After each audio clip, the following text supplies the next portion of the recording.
Well, he is Fox Sports college basketball insider. He hosts the Sidelines podcast that's available every week on iTunes, and he is with Scout as well, covering all things recruiting. Evan Daniels is our guest this week on Shootaround. Evan, how are you? I'm doing well, man. Thanks for having me on the show.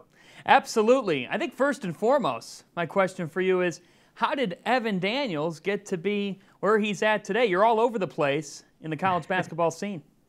A little hard work, a little luck, but I've had a lot of fun with it. I went to college at Western Kentucky and actually studied broadcasting, but I got involved with basketball really right when I got into college, and have been able to move up the ladder and really started and cut my teeth in recruiting, and had an opportunity to branch out and cover a little college basketball too. So it's been a fun ride. You cover college basketball for Fox Sports, and that's where Big East hoops are found. I'm going to put you in the shoes of a Big East basketball coach. When talking about playing in this conference, what would be your pitch? Well, there's a lot of great reasons to play your college basketball in the Big East, and obviously each school is going to have a different type of pitch and a different selling point, but this league as a whole has a lot of tradition. It's got a lot of great coaches, the competitiveness, night in and night out, you have to bring it. 7 teams made the NCAA tournament last year. There's no days off in this league. And then you have the ultimate culmination. You get to play the Big East tournament in Madison Square Garden, the Mecca. It doesn't get much better than that. We're in a culture where one and done talk is always around in college basketball. And you brought up Jay Wright. Evan, how does he get the kids that he does, a lot of those 4-year players, where the culture is often that one and done talk, but Wright continually is able to make things work at Villanova? Well, I think it's a lot about fit, and it's a lot about getting the right pieces and putting those pieces together. Just look at their national championship team. I remember talking to Jay Wright not too long after they won the title, and he tells me they don't win that championship game or any of the other games without Daniel Ochefu. It's not just about having the most talent, but it's about having a roster that fits, and I think Jay Wright's been able to do that at Villanova. Who do you think is the biggest challenge to the Wildcats entering this season? Well, I think that's a great question, especially because after Villanova, you could go a couple different directions. But I think the two that I'm probably looking most closely at is Seton Hall and Xavier. Now, Seton Hall returns their top 4 scorers. They accounted for 80% of their scoring last year. So I think it's pretty easy to project that they're going to continue to grow and get better. And I think Seton Hall could be really good. And then Xavier, they return Trayvon Blewett, who's arguably the best scorer in the league, plus J.P. McCura, who I think is primed for a pretty big season. And then they bring in a top 10 recruiting class, guys like Paul Scruggs and Naji Marshall and Elias Harden. I think that those guys can have an immediate impact on that Xavier program. So if anybody's going to knock off Villanova, at least right now, I like Seton Hall and Xavier. Let's go to Rhode Island. And Ed Cooley is one of the most fascinating college basketball coaches, and he's now taken Providence to the NCAA tournament the last 4 years, really setting a standard in the league. Why has he been so consistent?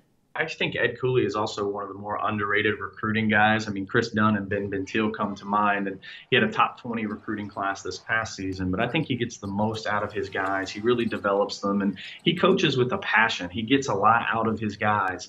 I'll never forget a couple of years back, I had an opportunity to sit down on a pregame speech that Ed Cooley was given, and he had me ready to jump out of my seat and go play. He just brings that type of energy and passion, and he gets the most out of his guys. They enjoy playing for him, but he's also just a really good basketball coach, and that's the simple answer.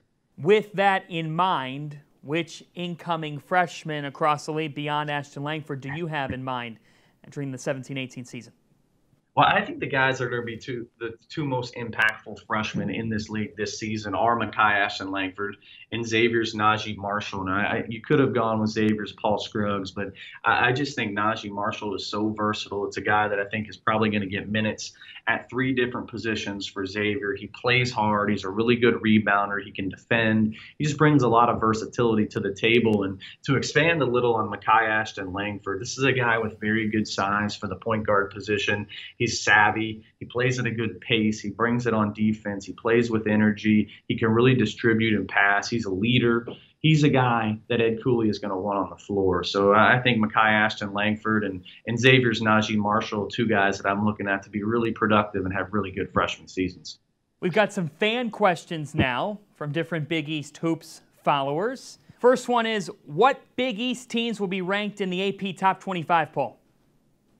Ooh, that's a good question. Obviously, I think Villanova will be in that mix. So will Xavier and Seton Hall, and I could also see Providence ranked. I think those first three for sure, though. Your Big East Player of the Year favorite, and then dark horse candidates. Ooh, favorite? I think I may go with Angel Delgado. I think he's going to have a huge season. Obviously, you could go with Jalen Brunson or Keelan Martin or Trayvon Blewett, but I think Angel Delgado is so productive and so important to that Seton Hall basketball team.